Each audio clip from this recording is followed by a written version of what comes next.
This is CBC Here and Now. Welcome to this online version of Here and Now.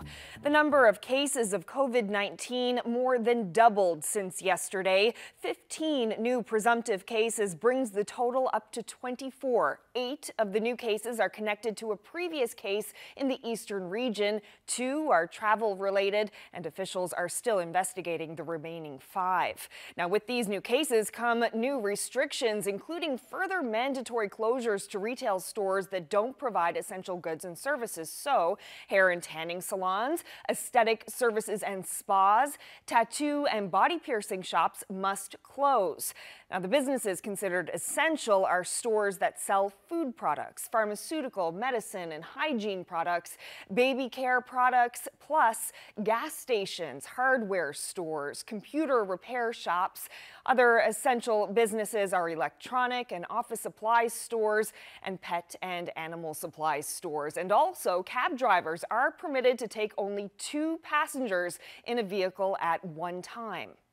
Effective immediately, I am also prohibiting gatherings of more than 10 people. I know this is difficult, but funerals, wakes, and weddings must be limited to no more than 10 people. Visitation to personal care homes is also prohibited unless for exceptional circumstances, including end of life. Urgency in place. It still baffles me that we are still hearing stories of people getting off planes and not going straight home. Rather, we're still hearing stories of people who go to coffee shops to pick up groceries. This is wrong. If you are doing this, you are being completely irresponsible and putting people's lives at risk. For travellers, as the Premier referenced, those people disembarking from planes or from the ferry coming out of the province will have access now to accurate information about how to go home and get home safely while still adhering to the principles of self-isolation. We've talked about social distancing, but really I think that may be a bit of an inappropriate word. We've talked about physical distancing. We really need people to remain socially connected. That is the true fabric of Newfoundland and Labrador. That is what we're famous for. The difference now is you can't do it with a hug or a handshake. You do it with Facebook, and you do it from 6 feet away, or for the sailors amongst you, a fathom.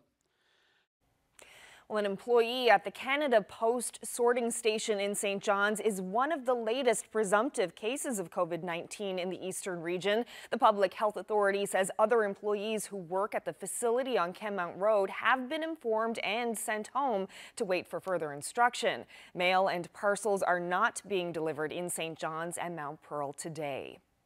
Long-term care homes across Newfoundland and Labrador will be closed to all visitors beginning the end of the day today. The move is to protect elderly residents from exposure to COVID-19. The Provincial Health Department says it's a decision that will be reviewed each day. And drive-through testing centers have been opening up have been set up in several places across Newfoundland and Labrador to test for COVID-19. This center is located at St. John's at St. Teresa's School. In Corner Brook on the west coast, a site has been set up at the Civic Center. All of the testing centers operate by appointment only. One person who tested positive for COVID-19 went to 2 funerals and visitations at a Calls funeral home in St. John's last week. The funeral home issued a public notice alerting others who attended those same events. It says there will be no public funerals even when the home does reopen.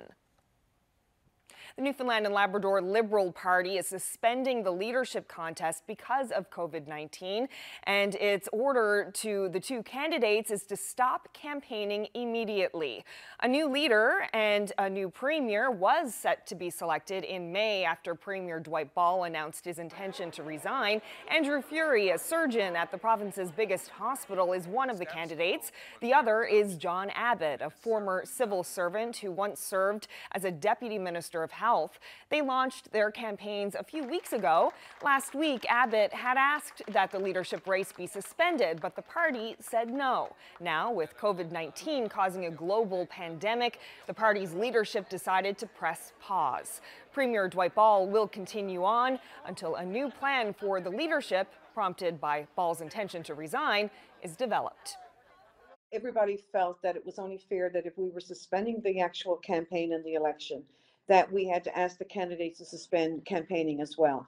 You know, we can't have it that, you know, we suspend this and this is an indefinite thing, and then candidates are out there continuing to violate the original rules of, you know, time frames, signups for membership, so on and so forth. Well, today's announcement means the earliest we could see a vote for a new leader and premier is towards the third week of July. So let's have a look at how we got to this point. Anthony Germain joins me now from his home, where he's self-isolating after recently returning from Toronto. Nice to see you, Anthony, through the power of technology. Yep, good to be with you as well, Carolyn. Well, what's been going on inside the Liberal Party here as it has tried to manage this now postponed leadership vote with the COVID-19 pandemic? Well, I think because people's attention have been just about everywhere else but politics, what's really been going on is a tug of war between two factions. And what's interesting is that these factions are all based on people who support Andrew Furey within the party elite and establishment and the cabinet, but they've been pulling each other apart because you have one faction saying, hey, let's get this done. Andrew Furey is the man. Let's go ahead with a vote. What are we waiting for? And these other cabinet ministers and MHA saying, wait a second, are we out of our minds? Nobody's paying attention to this right now, and there is nothing to be gained by pushing ahead with this. We don't know what's going to happen with this pandemic. If you take a look at what's happening on the mainland, are we going to start seeing deaths in this province? How long is this going to last? And I know for a fact that district associations have been calling Liberal HQ to say, hey, stop this. This is crazy, and this is going to give the Liberal Party of Newfoundland and Labrador a black eye. It's a no-brainer. Stop it. Right, so we could still see a vote happen in the middle of the summer though, right? Which is very unusual, but it's such an unusual time as it is. How does politics continue in this situation? Well, it's like everything. I mean, how does streets get fixed? How does the CBC continue? When does Here and Now get back on the air in its normal time? This is affecting everything. And I think the issue is, for instance, let's say they decide they're going to go ahead in July, but this thing is not done.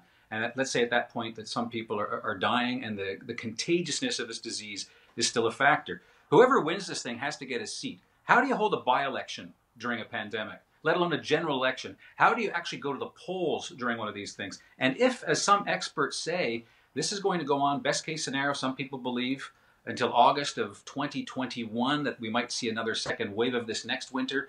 This is a war. And generally, you don't change your leadership when you're at war. And I think there's a consensus that John Hagee, Dwight Ball, Dr. Fitzgerald, that they've been doing a more than adequate job, and that the real feeling out there, and this is where the cautious faction of the Liberal Party is saying, look, we don't know where this is going to go. If we go ahead with this, it's going to be perceived as being nothing but Liberal ambition and Liberals trying to sneak somebody in when nobody is looking. And that the coronavirus coronation is something that's going to haunt our party. We need to stop that. And I think that goes a long way to explaining why the Liberal Party, after a long time, by most outside observers looking at it, say they finally made the decision, that, and really the only decision. Well, Anthony, thank you so much for checking in with us on that. I know you're going to be keeping a close eye on all of this, even from the safety of inside your own home. All right, Carolyn, good to talk to you. You too.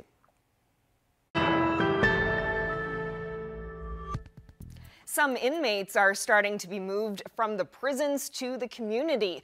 The John Howard Society says it's helping corrections officials with the move. The group says this is to allow for more social distancing to happen inside prisons and reduce the risk of a COVID-19 outbreak. Newfoundland and Labrador's oil industry regulator has ordered all non-essential employees to leave offshore platforms until further notice. The regulator says the only people to report to work are those who will ensure safe and environmentally responsible operations of facilities. Students and parents will not be able to access schools to pick up personal items. The new restrictions were announced last night by the Newfoundland and Labrador English School District. That means any pre-arranged drive-through pickup of students' personal items is cancelled. The district says items will be stored at the schools until further notice. That's a change from the earlier message from the school district, which had arranged pickup times for parents and students to collect belongings.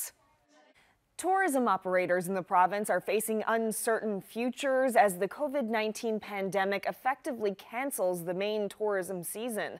The owner of Iceberg Quest Ocean Tours says this is usually when he's preparing his vessels for a May 1st launch to the tourist season. He operates whale and iceberg tour vessels in St. John's and Twillingate and employs 50 people every year. Some of them are now working from home, fielding calls from customers who are canceling bookings. But Barry Rogers says he is still optimistic that business will pick up later in the season. As a industry, we're very strong here. Newfoundland and Labrador has a very strong brand in the marketplace, of course, nationally. And, it's too early to tell right now the impact of it all. But we're seeing a change in our bookings for the early part of the season, which will be May and June, but yet not significant further down the road. Time to check in with Ashley now, who's working from home today out in the sunshine. I see a beautiful sunshiny day today, but that's all about to change, isn't it?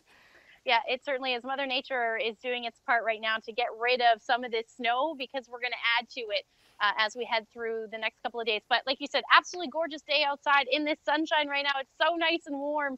If we take a look at those temperatures, sitting around -1 as the afternoon high for St. John's. And then we've got temperatures above 0 for Corner Brook, sitting around 2 degrees right now, and then hovering around the 0-degree mark for Happy Valley, Goose Bay. Lab City, you're currently sitting at -6. Now, taking a look at the weather systems, we're under a big ridge of high pressure right now, which is why we're seeing this beautiful sunshine. But those clouds will be on the increase as we head through the early morning tomorrow. And you can see it's out ahead of our next weather maker, which is currently over Ontario right now. And that's going to head our way through the day on Tuesday and then into Wednesday. And we already have a number of warnings in place. Those are winter storm warnings right now from the Canagra Peninsula through to Clarenville, including the Bonavista Peninsula, as well as the Avalon. And then we've got winter storm watches at the moment for Bonavista and Terra Nova. So what's going to happen is as we head through the night tonight, temperatures, or rather winds, will stay generally light, 30 to as much as 40 or 50 kilometers per hour expected through tonight. But you can see not much in the way of weather, just partly to mostly cloudy skies as we head towards the early morning hours. That's really when those clouds will move in. But overnight temperatures will dip into those minus single digits, minus double digits in those lower lying areas, about -11 for Grand Falls, Windsor. And then up through Labrador, similar temperatures with your winds generally between 20 to 30 kilometers per hour. Now tomorrow, that snow will start by afternoon. We'll start to see it spreading further east as well. But the winds won't really pick up until we head to the evening hours. You can see down through St. Lawrence, gusts already showing up near 80 to as much as 90 kilometers per hour. Overnight Tuesday into the early morning hours on Wednesday. And the snow will be heavy as well at times. We'll note with those stronger winds, 70, 80 kilometers per hour, there's a potential to see some blowing snow, certainly in that heavier snow for sure. Temperatures tomorrow will be hovering around the 0 or 1 degree mark, essentially across the board. And up through Labrador, similar temperatures into the minus single digits for Nain with plenty of sunshine. And then the potential for some flurries pretty much through Cartwright, through Happy Valley, Goose Bay, as well as Lab City. Now, through Wednesday, overnight into Wednesday morning, this is when that heaviest snow will fall. There is some disagreement with the models at this point. Some of them are, and this one in particular, is showing that we'll see a changeover to rain, which will cut into some of the heavier snowfall amounts that we're seeing. And then this system will quickly clear out through the day on Wednesday, if you could see, taking that cloud cover and snow right along with it. So here's a rough idea at this point as to how much snow we can see. The heaviest look like it'll be from the Canaveral Peninsula through to Clarenville, including Burin Peninsula, 20 to 30, maybe as much as 40 centimeters. But right now, the Avalon, as it stands, looking at somewhere between 50 to 30 centimeters of snow. So we'll definitely have to keep an eye on that forecast over the next 24 hours. We'll certainly have updates for you. But this is where you'll be sitting temperature-wise. So 1 to as much as 3 degrees on the west coast, and then you got plenty of sunshine up through Labrador through the day on Wednesday, which looks lovely there. So this has been a view that most of us have been looking at over the last little bit since we've been able to go out. Mike Andrews shared us this one from Smith Sound, from the hills behind George's Brook. So we just want to thank you so much for sending that in. And if you have any weather photos to share with us, send them to nlphotos@cbc.ca. Beautiful blue skies. Love it. Thanks, Ashley. As we mentioned, the Liberal Party is postponing its leadership race during the COVID-19 controversy. Here and Now's Peter Cowan spoke to the party for details. There was a lot of criticism to proceed with this leadership race from both candidates as well as people inside your party. Why did you decide today to suspend this race? Well, as you know, Peter, last week we made an announcement that we would be proceeding on a completely virtual basis with this leadership election. And we felt that we could do it in a safe and healthy fashion. Since then, you know, the province has declared a medical state of emergency. This pandemic seems to be growing here in the province. And the sentiment was for us to pull together, try to come up with some parameters to which we could suspend this election to be fair and equal and balance out the democratic process. So, you know, last Wednesday we said, you know, this is a daily thing. We're going to be looking at this every single day. It's a moving target. We had to make decisions daily. We've been meeting every day since then. And over the weekend, we put a lot of long hours into rolling out the rules and the parameters under which we would suspend. One of the rules that the candidates have to follow is they're not allowed to sign up new members. They're not allowed to post commentary on social media related to the leadership review. They're not even allowed to do interviews with the media to talk about this process. Why limit what they can say, especially in a time like this where people may be wondering where they stand on the healthcare system, because these are both healthcare professionals? As a party, and both candidates had input into this, everybody felt that it was only fair that if we were suspending the actual campaign and the election, that we had to ask the candidates to suspend campaigning as well. You know, we can't have it that, you know, we suspend this and this is an indefinite thing, and then candidates are out there continuing to violate the original rules of, you know, time frames, signups for membership, so on and so forth. So in conjunction and by agreement with the candidates, we worked through some parameters, and, you know, not every single parameter or rule that we set in place was agreed to by both candidates, but, you know, certainly they had input into how we would best be fair to both campaigns, both candidates, and just to pause this leadership election. You have to realize, you know, both of these gentlemen, you know, put their lives on hold, their careers on hold, all in good faith to seek out the leadership of the Liberal Party of Newfoundland and Labrador, and ultimately to become Premier of the province. And we have to, it's our mandate, you know, as the election committee, as, you know, the party board executive, the executive committee, it's our job to make sure that we balance fairness and equity as we proceed with these with this election. And certainly we felt putting these parameters in place was a fair and balanced approach to take to this pause. The Premier had originally said that he was going to be leaving office on May 9th. He made it clear that he wanted to leave fairly soon. This was back when he announced his resignation. Any issue with him continuing in this role indefinitely now? Look, Premier Ball has made it very clear publicly and otherwise, and he's in constant contact with our president, John Allen of the party, who, by the way, is in self-isolation, and that's why I'm here at John Allen's request. But, you know, Premier Ball has made it quite clear publicly and otherwise that he is here for the people of this province. He is willing to stay on and do what he has to do to help us all get through this very trying time and very unprecedented time. So there's absolutely no issue with that whatsoever. Well, thank you very much for giving us an update on this process. Thank you very much for the opportunity. And that's it for Here and Now Online for today. We'll be back tomorrow with the latest on COVID-19 and its impact on Newfoundland and Labrador. Thanks for watching.